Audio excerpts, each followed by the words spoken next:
Thanks. So Robert messaged me last night and said he had something personal come up, asked me if I minded filling in today, and I said absolutely no problem. So I'm here, and I wasn't here last week, so if you guys don't mind, we're going to go around the room and we're going to introduce ourselves, do little introductions, make sure everyone knows who is in the room, and then I'm going to get the group participation. We're going to recap about what we went over last week before we move into this week. Does that sound okay? Yes. Yes? Awesome. Okay, Mary, would you like to start us off with an introduction? Just let us know who you are.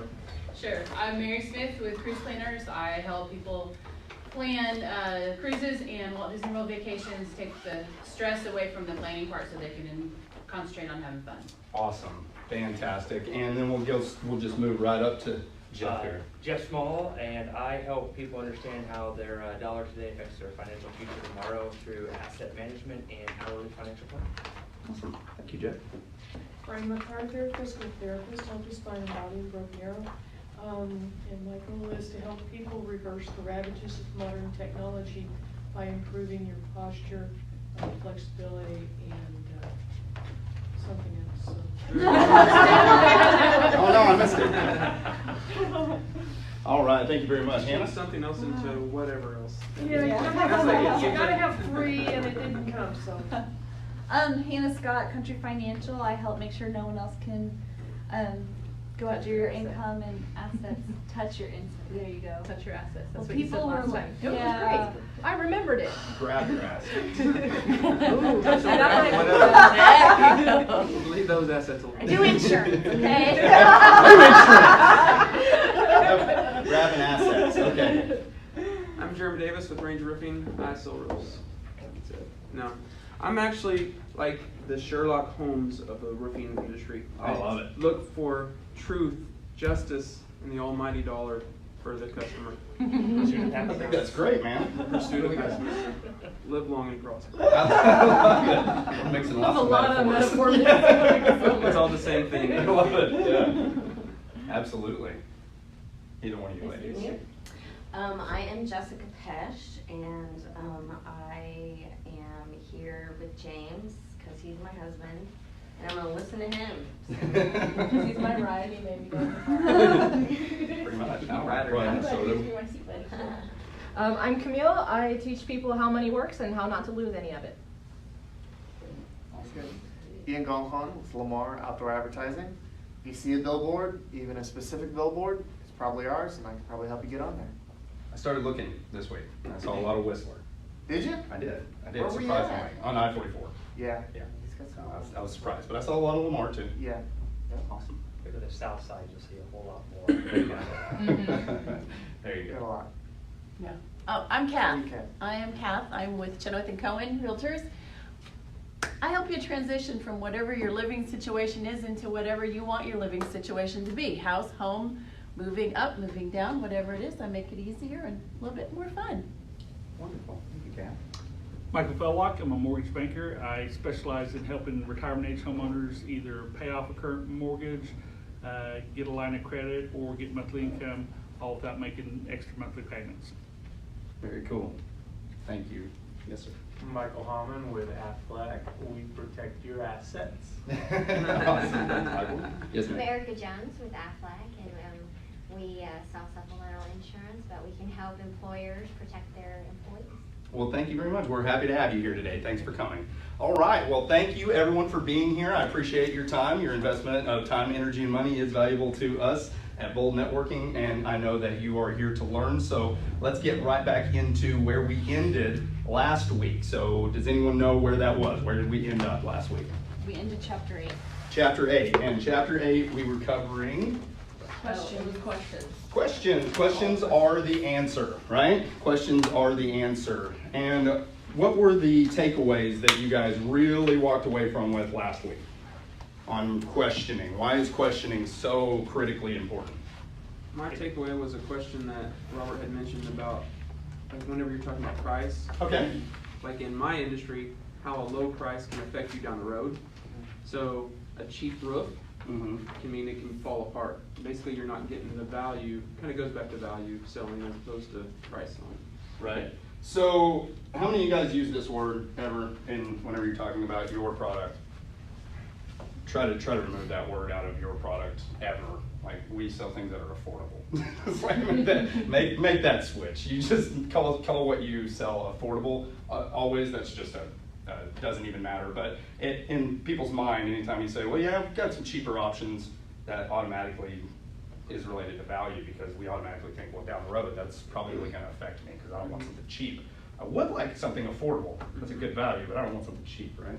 But so how did you ask that question? In what way to make sure that they understood that you don't want a cheap roof? Well, I think that's how he asked the question is, you're supposed to ask the customer, how could a low price affect you down the road? Sure, so that question in and of itself is just like, well, how do you think a low price could affect you down the road? Yes, and then have them. And let them fill that in. Exactly. Okay, and why would that set you up as at an advantage with that type of question?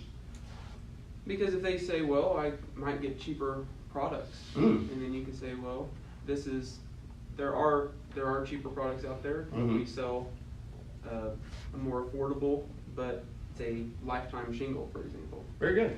Okay. Yeah, that makes a lot of sense. Anybody else have any questions that you thought of that pertain to your industry that really was like, yes, I'm going to start including that in my delivery or in whenever I'm trying to elicit somebody's pain points?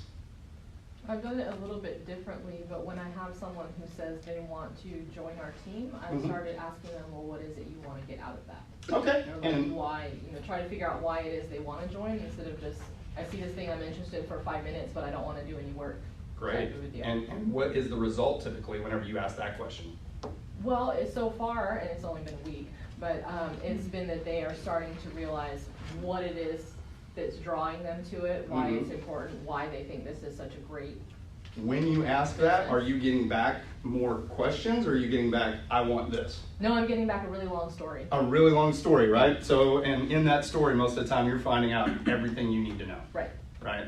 And that's why we ask these questions, is because once you start to get good at asking the questions that relate to your product, and you're really leading them, guiding them down a path with these questions, okay? And they're questions that are leading questions.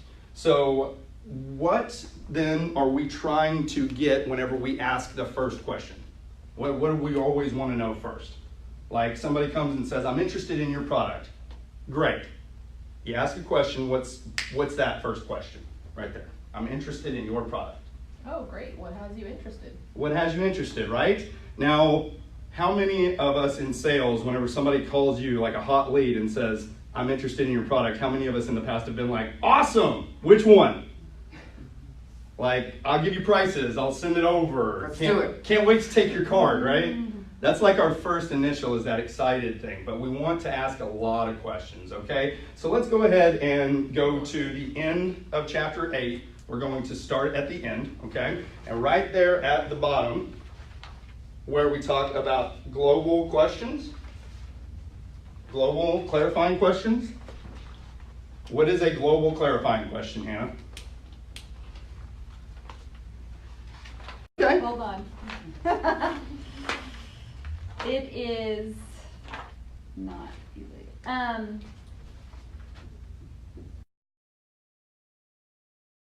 Tell me more. How do you mean?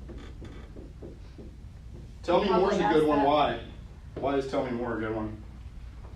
It's not a question. Not even a question. That's why, because it's not a question. Tell me more. What's Like another what? one? Like what? Like what?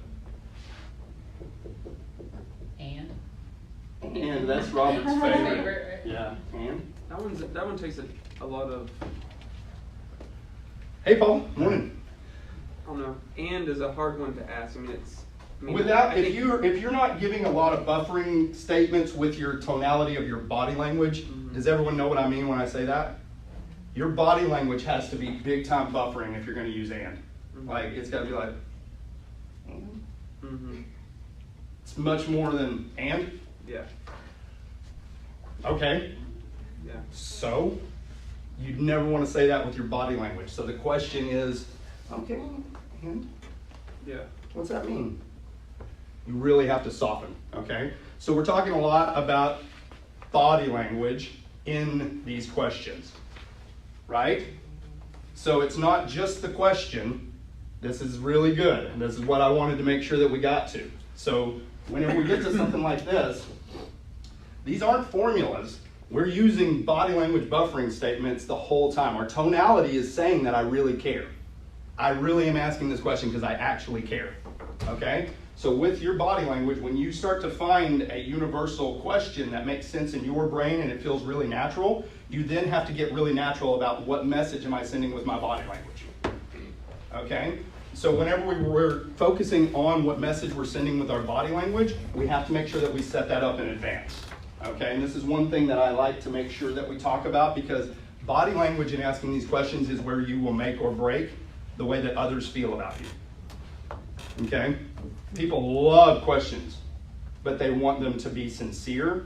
They want them to be genuine. They want to know that you actually care. And if you ever send the message like it's a formula, then they're not going to believe you. So the one thing that I want everyone to do right now is to think about 3 traits or characteristics that you want every single person that you interact with to think about you whenever you leave. Everybody has one right now that pops into your mind. That's the number one thing I want people to think about me. Go ahead and write that down if you have something to write on. If anybody is happy to say yours, I'm going to write mine. And then anyone else that has a characteristic or a trait that you want to... Jeff? Genuine. What is it? Genuine. Genuine. Okay. Who else has one that's super important that that message gets conveyed? Helpful. Helpful. Great. Caring. Caring. Love it. Knowledgeable. Knowledgeable. I like that one too. Kind. Kind. Competent. Competent. What else? Trustworthy. Trustworthy. Love it. Okay, so what I always do is I tell people, we've got a pretty good list going here, and there's probably a few more words that everybody can add up here that's something that you want. I always tell people, if you're sitting in an airport and you're listening to the conversation going on behind you, eavesdropping like none of us ever would, and all of a sudden you hear somebody say your name, and they say, do you know James Pesch? I'll tell you one thing about that guy. He's honest, he's knowledgeable, and he's trustworthy. If you can walk away from that conversation and that's what those people say about you and you're totally happy with that, then you've done a good job in your mind of setting up what message you want to send to your audience. Okay? So you want to make sure that whatever this is right here, whatever traits that are most important to you, that becomes a part of your image to yourself. So when you go into that conversation, you've already set up that no matter what happens, I'm going to convey to them that I'm genuine, I'm caring, and I'm competent. No matter what. That's going to be the number one thing that I convey with my body language. Okay? You also have a message or a mission statement that you really want to do for others. Most of the time it's serving them, educating them, helping them. We all have something that we can kind of summarize. They also need to know that. They also need to be aware that that is your internal driver, that that's why you're here. That's why you do what you do. Okay? You set those things up and your body language in these questions is taken care of. Does that make sense? What does this relate to in the 5 laws of stratospheric success? What would this be? The law of authenticity. That's right. Setting up and predetermining who you are, making sure you connect with that first, before you ever go out and start trying to ask questions. Because the questions will come naturally. You don't even have to say the right words. If you set this up and your tonality and your body language is right, they'll get this. They'll be offering you the answers to everything that you ask. Does that make sense? In what way might you be able to demonstrate with your body language that you actually care? Smiling a lot. Eye contact. Eye contact for people who want it, right? People that don't want it, don't make it. Nodding. Nodding a lot builds a lot of rapport, positive affirmation. Nodding along, showing them that you understand what they're saying, that you agree. Just being engaged, like. Being engaged, absolutely. If they are the type of person that likes space, we give them space. If they're the type of person that shoulder blocks away, then we do similar. But we still stay open, we still stay engaged. I have a question about that. Yes. How do you stand next to the people that stand like over here where you can't see them. Stand up and let's demonstrate. It's so weird. It's really hard to do that. So show me the type of person that Okay, you're so talking normally about. I talk to you like this, or Mhm. maybe I talk to you like this if it's a Sure. group. Okay. What we're do you in- do with the people that get like over here and they're still talking to me? Like, I don't know what to do with this. Right. That's. I'd have to see that playing out in a Okay. natural conversation to know how to treat that organically. Okay. Most of the time, if people are blocking away from me, Yeah. I assume that's how they are most comfortable. Right? So typically, I'll take a step out of their frame and then turn back. Okay. That way, I'm not actually here Okay. where it seems like it's not good, but I'm still repositioning back toward them. Right, but I'm- farther away. But further away. So I'll take that step back because the blocking is an indication that I want a barrier between me and you, Right. which is Like, fine. they We want people to rotate- feel safe. Okay. So if they're blocking, they're doing that for a reason. Yeah. I Okay. just couldn't figure it out. Yeah, it's Okay. and typically for you gentlemen, any guys who are bigger, females do this a lot to bigger guys. Where until you build a lot of trust and confidence, they don't open their chests up to you. Okay, they'll do this a lot with the blocking. So make sure that you make people feel comfortable and you give them their space. Okay, very very important for farther building away. trust. Yes. Okay. Yeah, Cool. give them space. If they're blocking with their body, give them space. Back up out of their frame. Okay, does that make sense? What are other ways with body language that you can send the indication that you care? You just did. Yeah. How many of you guys have seen that? I care. You know, tell me what's going on, really. Okay? This is more important than whatever I said. Whatever I said doesn't matter. That's what matters. Okay? So your body language is sending more of the messages and the signals than anything else. So in your mind, you have to actually care. If you don't, they'll read it all over your face. They'll read it all over your posture. They'll read it all over your body language. You have to know you care more than they do before you go into asking these questions. Does that make sense? Awesome. So let's go on into, did everybody understand what this exercise was in writing out these words? This in neuro-linguistic programming, which is another thing that I teach, is called pre-framing. It's where you make sure that you're intentional about the character that's running your life. Okay? So if you want any more information on that, I've got a little bit on my website. There's some YouTube stuff out there that I've done. You just have to search for pre-framing, Preframing, and this will give you a really clear, concise way to make sure that you're able to pre-frame whoever it is that you want going into your sales meetings. I will tell you, if you have not, at least listen to it and give it a try, because it certainly can give you a better idea of what you're trying to convey, because when you have to actually write it down and think about it, it kind of changes your whole thought process on how. It really does. It changes the way that you approach almost every conversation and interaction, taking on a new role. Rather than reactive, you become a proactive character. And that's really what we want. We want to be proactive in the way that we're able to use these tools so that we're not feeling like we're waiting to pull the right tool out of the toolbox. We already walk in with our tool belt. We're already ready to go. It doesn't matter what task, we're proactive. We've set ourselves up, we've given ourselves all the right tools and the right opportunities in order to make this work. And it will constantly evolve. And it does constantly change and evolve. You're doing it every day, right? You're constantly waking up and making sure, which character am I supposed to be? What's the message that I want to send to my world around me?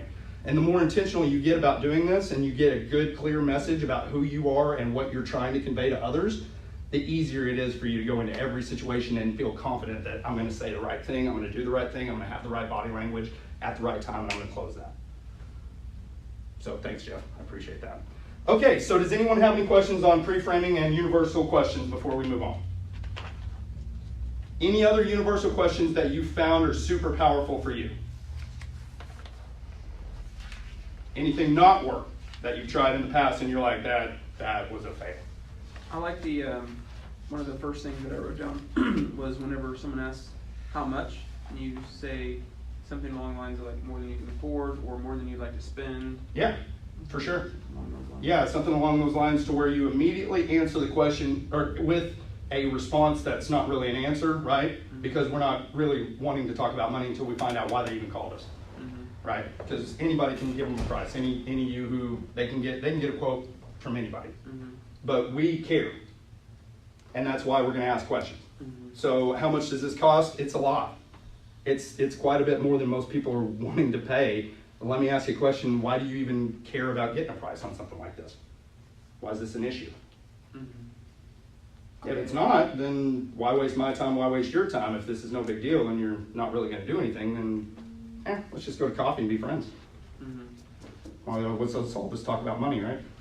Yeah. Makes it a whole lot easier. Yes, Mary? Yeah, the magic wand question that Robert talks about, Tom. So like, God, the for wand or me, the genie? Super powerful. Like for me with vacations, if I'm having trouble really getting out of them what they're truly looking for, because they may be holding back because of budget or time, their perceived constraints, I can say, okay, well, just pretend I had a magic wand, what would your dream vacation look like? Yeah. And that may get them to open up, and then I could pick, try to see how I could craft something similar to that. Yeah, absolutely, right? I did the magic, the genie.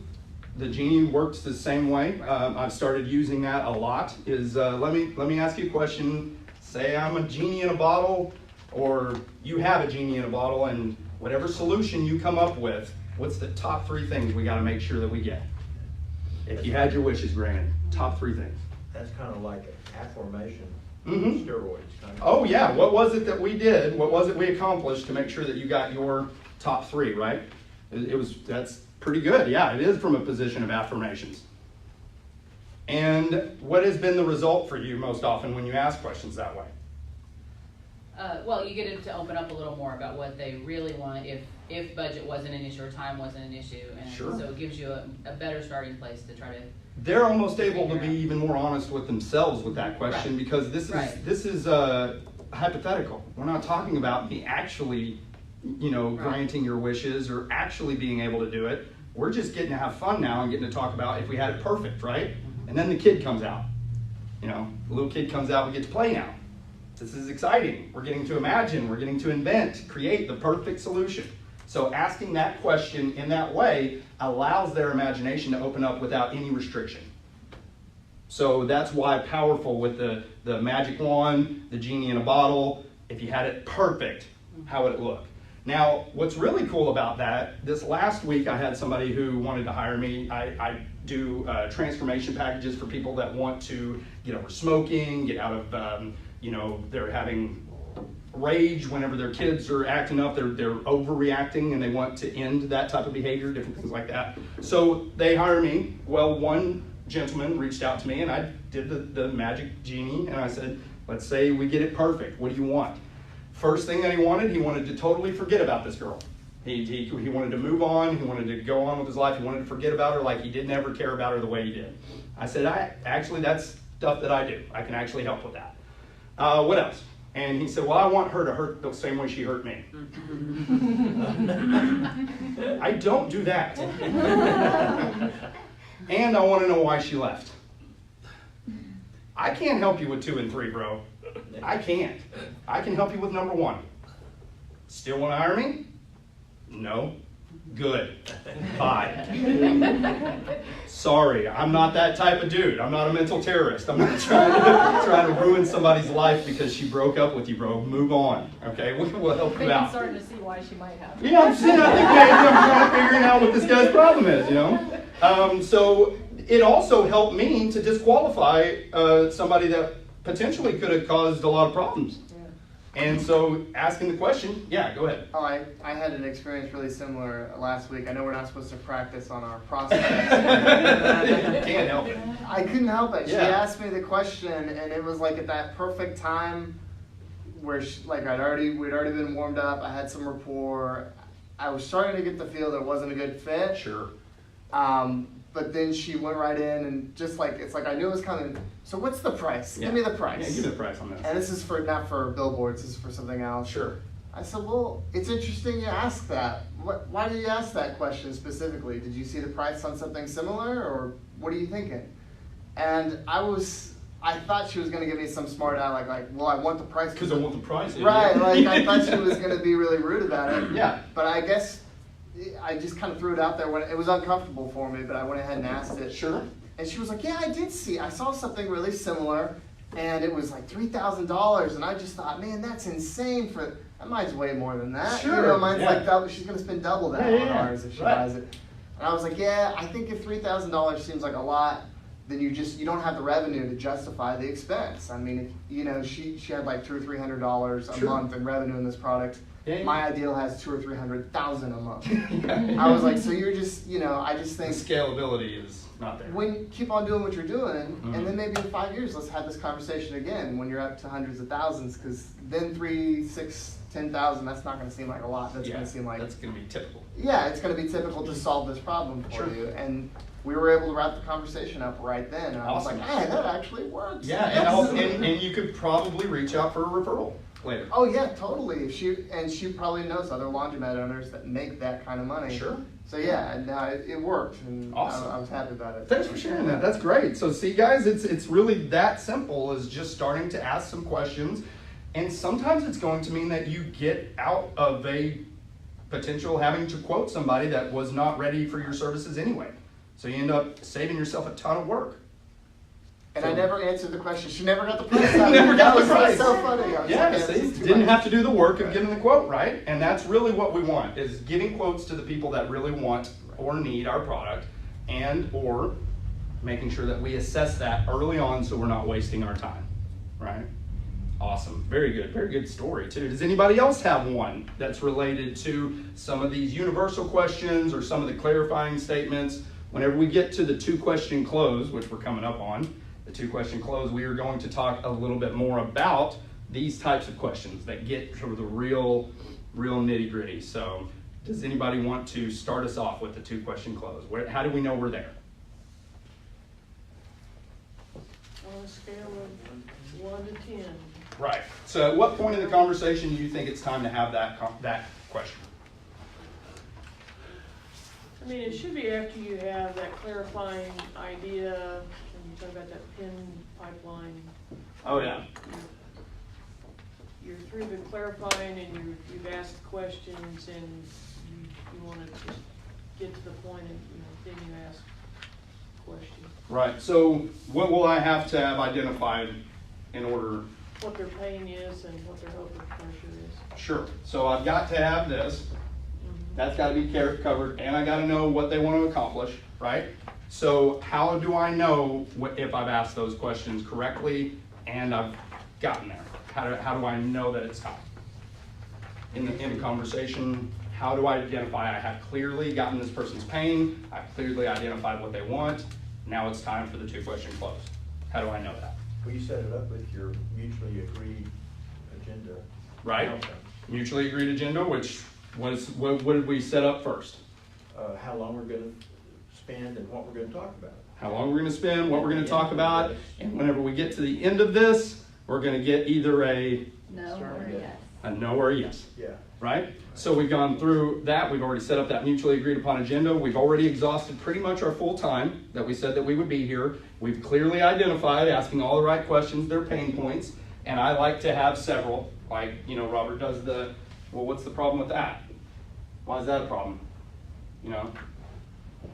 What's the problem? That's the main thing.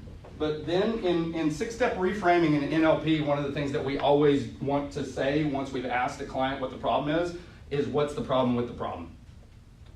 And why is that a problem? Okay? Why do we do that? Why, when we ask somebody what the problem is, why do we clarify with, okay, and why is that a problem? Because you're trying to get to the root. What are they going to tell you first? A lie. A lie, right? Because everybody does it, right? We don't even, it's not even that we want to lie, it's just that we haven't even thought about this thing very much. I don't even know what it is, that my real motive behind why I picked up the phone. I haven't even asked myself what the problem is yet. So most of the time, nobody, even including themselves, has asked them that. They don't know why purchasing right now is important. Have no clue yet. So that's what we're trying to identify. So we ask, what's the problem? What's the problem with the problem? I always indicate that as a negativity. Like, what's the negative thing about this? Okay. Once we've done that, and we've clearly identified it, and we've got that, how do we get the pleasure? The outcome. What they do want. How do we get that? Yes, it's clarifying. Clarifying questions, right? We've already kind of covered some of those, like, Magic Genie, if I could give you the 3. When we get done with this, what would you? Magic Wand was what's this perfect look like? outcome, perfect solution, right? So you start asking that. Is it easy to get this without first knowing this? It's really hard. So most of us all want these conversations to stay really positive and upbeat and happy, but the truth is that whatever it is that they called you for, the problem and the problem with the problem is a problem. And we have to identify that early. We have to get that going, and we have to understand that clearly. And then whenever we get to the outcome and the solution, the perfect way to get this, it's going to be so much more positive once they clearly identify why this is negative. Okay? So once we've done that, we've gotten to the positive outcome and we've clarified it, and we know that we can do it. We know that our product will meet their needs. We've got it down. It's the right price. It's the right thing. Now we're down to our 2-question close. And Camille, how do we start that conversation? On a scale of 1 to 10? Okay. So go ahead and have that with me now. Oh gosh. Let's do that. Okay. We've gotten through it. It's been a while. You've nailed it. Okay. I'm sold. Okay, awesome. On a scale of 1 to 10, like 10 being you think this went great, best thing ever, 1 being you want to beat me up in front of my kids and maybe toilet paper my house, how do you feel we did today? Since it's Halloween time, the toilet paper in your house still seems kind of appealing, but I do think I'm around an 8. Oh, okay, that's cool. Yeah. Well, how would you like me to help you next? I don't know. I guess how do I pay you? Okay, perfect. Well, what we do is and I would go through whatever the process was. Okay. Did that seem kind of natural? You guys okay with that? Any other ways to start that conversation that seem natural to you? Kind of do a recap A recap, right? of what the problems were. Okay. Let me see if I got this right. Yeah, and then And this is what you then want out of this. This is what you want. Yes, So I believe I can help you with that. So, I believe I can help you with that. And then do the scale thing. Or Okay. how do you want to proceed from here? How do you want to proceed from here? I really like that one. I really like that one. Whenever you clarify and you get all the problems out and then you clarify, okay, and this is the solution you want, this is the outcome you want, how do you want to proceed now? So it's Happy to help. Yeah. Happy to help. How do you want to proceed? Most of the time, this is the close. Most of the time, you don't have to have anything else. That's typically it. People will start pulling out credit cards and checkbooks and going, yeah, I guess we do this then, huh? Yeah, okay, yeah, I guess we do. Where it's funny, like sometimes I do something along those lines and they still say, oh, well, we need to talk about it, especially if I'm sitting there with a husband and wife and I get to a point where I'm just like, okay, that's not what we agreed on, but okay. In the car sales business, this is whenever the salesman would always go, cool, yeah, you guys talk. Yeah. Worst. Yeah. Worst ever, right? So how do you handle that? I let him, because usually the wife calls me back and says, I don't know why we just didn't do it then, because now we got to meet up with you again, because Sure. as soon as he left the office, he was like, oh yeah, we're switching. Yeah. So I'm just like, Yeah. well, I guess that's where my struggle is. Where can I get Sure. them to make that decision and say that? You could ask a So- follow-up There. question. You could ask a follow-up question. How much time do you need? Do you want me to step out of the room, give you guys 5 minutes, or do you need a couple days to think about it? That's a Yeah, pretty I good always conversation. ask whether- Most when of to the time, if follow you've up. set up a really good mayo, Yeah, maybe that's my problem. maybe we don't get to that point where they think about it because you've already taken that off the table. Maybe. Maybe. But if you get to that point and you haven't done a good job of taking the let's think about it off the table, and you get to the end of the conversation and they say, hey, this looks great, we need to think about it. Great I feel like time. a lot of times it's just they're not sure if they're on the same page. Great time for that clarifying question. Okay. Then, like, you guys mind if I step out and you take a few seconds, or is this more like an overnight type of conversation? Oh, okay. You can say, I'll take my resources to the car, put them up, and then we'll come back. Because, like, I'll have samples and stuff that I'll bring. So it's like, I'll put up the samples, and I'll come back, and you guys can have some time to think about it, or if they need more. Absolutely. I do. I ask the question, like, when I get to a place and people are saying, I need to think about it, typically I will say, great, I need to go and grab a drink of water, run to the restroom, is that enough time for you guys to discuss, or is this more like an overnight type of question? Okay. Conversation. And typically people will say, oh no, by the time you come back from the restroom or whatever, we'll have an answer. Cool. Come back, and typically it's a, yep, let's go for it. Because we've done a really good job of making sure that we kept them feeling safe, let them know that if they need to talk, more than happy to give them 30 seconds to a minute to do that. And they're all they're gonna do is say, what do you think? What do you think? Yeah, what do you think? That's It's gonna exactly be- what happens, and I'm like, That's it, that's it. So they can have that conversation here, typically. Yes, sir. If you have something in your car, Mhm. it's at, or another office, it's a perfect time to go. That's a perfect time for me to go and go grab something else. I'll be 2-3 minutes. That makes them feel safe as well. Absolutely. If they got a little time to just confirm with each other. I give people as much time alone in rooms as they need. I had a father-daughter meet with me one time, and they just could not openly communicate with me in the room. I couldn't tell whether she wanted to be alone in there or whether she feel more comfortable with him being there. So I had like 3 different times found reasons to step out before we ever started. And it was just like, hey, I gotta run and grab this. Is that okay? I'll be back in just a moment. And every time they were just a little bit more comfortable. Every time I came in the room, I could tell they had had a few seconds to get on the same page, and everybody was cool. But I could tell that they were not happy to communicate in front of me. And to me, that's just, I want you to feel safe. I want you to know that that's fine. I've got the room bugged anyway. I don't have to. I'm teasing. Kidding, sometimes. Now, so whenever we get to the 2-question close, how many of you are finding that you don't actually have to go all the way through it? You really don't, right? So where do you most often find that as long as you've done these steps, once I get there, it's pretty much a done deal? What are the most important steps for you? I feel like I'm just getting started on the whole, this is my first time through the course, so Sure, yeah. I'm experimenting on I'm practicing on my prospects, which I know I'm not supposed to do, but it's working. Sure. Robert Moore means don't practice something that you don't believe in. Okay. That's more what he's talking about, is if you don't really believe it yet, that's not something you practice on your prospects. Because you're not going to sell it anyway. It's going to be a big flop. You're going to fail at it because you're already going into it thinking it's probably not going to work. I really don't buy this.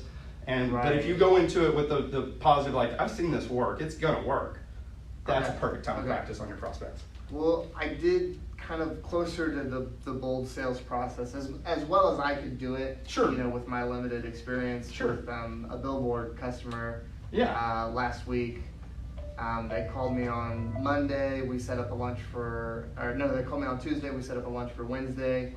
And I kind of, before we sat down, I covered that objection, the urgency thing, because that's always the thing, like, let's take some time and look over it. And I covered the urgency thing, like, hey, this is a promotion, it'll be gone tomorrow.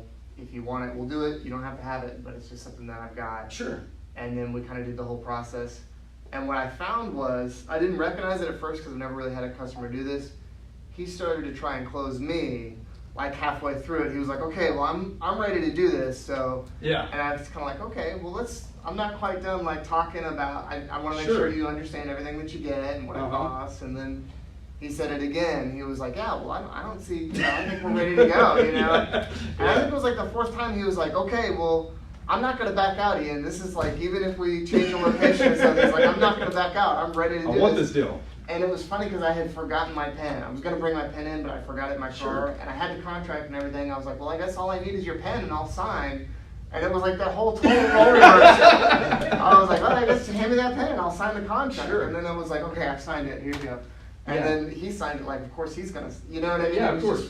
It was totally the reverse role. Wow, that's so cool. Yeah, I definitely had like, here's the thing. You had almost the same thing happen? Yeah, so I have some clients that I set up living benefits for, and the deal was when I came back with their policies, they were going to give me their statements for their rollovers. And I just wanted to make sure they really wanted to do it. So I'm like, if you guys change your mind and you don't really want to do it, it's always okay to tell me no. And they're like, no, we are not switching. They thought I was crazy. I'm like, no, we're totally doing this. Sold on this. Yeah, sold on you, like, sold on this. If that's what you want, then That's I guess awesome. I'll do it for you. Very cool. Yeah, that's great. Is anyone having the opposite? Like, you feel like they